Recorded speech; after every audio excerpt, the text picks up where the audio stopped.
जाने इसके बारे में जिसकी तस्वीर आप देख रहे हैं। उर्दू में कहते हैं चिरौंजी, हिंदी में प्याला, अरबी में हब्बे समना, फ़ारसी में नकले ख्वाजा और गुजराती में चारूली, बंगला में प्याल, सिंधी में तेज़ा मेऊद और अंग्रेज़ी में पौधापन। एलमोंड एक दरख्त के फल का तुख्म है, बड़ी मसूर के दाने के बराबर, मज़ा लजीज और चिकना, मिजाज गर्मतर, अफ़आल मुज़मिन बदन, मुकव्विबा और जाली।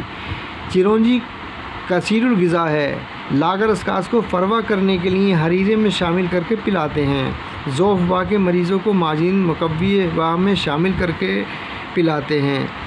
चेहरे के रंग को निखारने के लिए तन्हा या मुनासिब अदविया के हमरा पीस कर चेहरे पर मलते हैं, जो बहुत फ़ायदेमंद है। और कई दूसरी जगहों पर भी इसका इस्तेमाल किया जाता है। आप भी इससे फ़ायदा उठाएं।